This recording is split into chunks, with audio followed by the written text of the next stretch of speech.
இப்போ நம்ம குடும்பத்தில் ஒரு வாழ்க்கை அமைச்சு கொடுத்துருக்கான். நமக்குன்னு மனைவி இருக்காங்க, பெற்றோர் இருக்காங்க, பிள்ளைங்க இருக்காங்க. குடும்பத்திலேருந்து வாழ்க்கையை ஆரம்பிங்க அப்படின்னு சாதாரணமாக சொல்லுவோம்.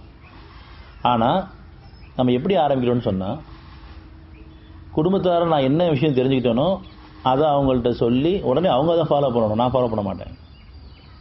எனக்கு தெரிஞ்சதெல்லாம் அவங்கள்ட்ட சொல்லி நிர்பந்தப்படுத்தி இப்போவே நீங்கள் நடைமுறைப்படுத்தலைன்னு சொன்னால் எனக்கு கோவம் வந்துடும்.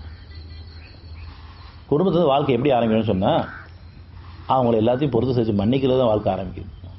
எல்லாத்தையும் குறைகள் இருக்குது, அந்த குறையை குற்றமாக்கிறாமல் எல்லாரையும் மன்னிச்சு நான் சமாளித்து விரும்புகிறேன்.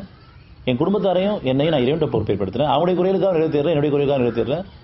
அப்படி நீங்கள் ஆரம்பிக்கும் போது அந்த வாழ்க்கை லேசாக இருக்கும். நம்ம எல்லாருமே எது தெரிஞ்சுக்கிட்டாலும் சரி நம்ம குடும்பத்தார்ட்ட திணிக்கிறோம். நான் வாழாத நிலையில் இப்போ இறைவன் சொல்கிறேன், முதல்ல நீங்கள் என்ன விளங்கிட்டீங்களோ நீங்கள் வாழுங்க, வாழ விரும்புங்க.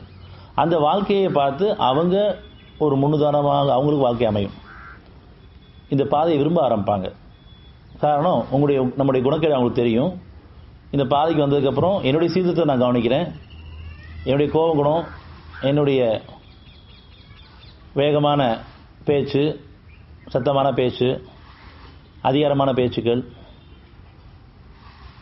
இன்னும் அடிமையிலாக வச்சுக்கூடிய நிலை எல்லாமே மாறும் பொழுது அவங்க நம்ம மேலே கண்டிப்பாக ஒரு உணர்வு வரும்.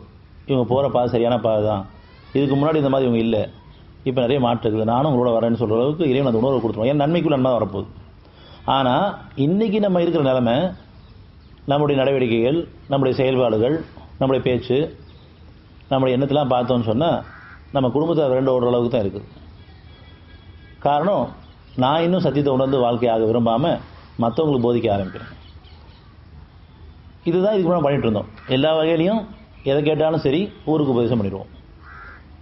ஆனால் வேத வாழ்க்கை எப்படின்னு சொன்னால், நீங்கள் செய்யாது ஏன் சொல்கிறீர்கள், நீங்கள் செய்யாது கூறுவது இறைவிடம் வெறுப்புடையதாக இருக்கிறது. அந்த வெறுப்பில் தான் இன்னும் வாழ்க்கை இருக்குது. உங்களுக்கு அத்தாட்சி கொடுக்கப்பட்டிருக்கு, வேத ஞானம் கொடுக்கப்பட்டிருக்கு, நீங்கள் எப்படி வாழணும்னு தெளிவு கொடுக்கப்பட்டிருக்கு. ஆனாலும் நம்ம என்ன தெரிஞ்சுக்கிட்டோமோ அதில் நம்ம வாழ்கிறோமான்னு பார்த்தா பெரும்பாலும் இல்லாமல் இருக்குது.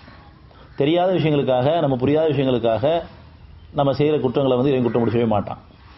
தெளிவானதுக்கப்புறம் தெரிஞ்சே செய்யக்கூடிய சில தவறுகள் அல்லது பல தவறுகள், அதை நான் உணர்ந்துக்கிட்டு மன்னிப்பு கேட்டு மீள விரும்பினா கூட உங்களுக்கு குற்றம் கிடையாது. காரணம், சீர்திருத்தம் இருக்குது.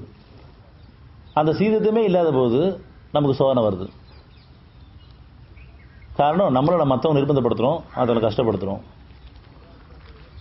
உணர்ச்சியின் காரணமாக உணராமல் நான் போயிட்டுருக்கேன்.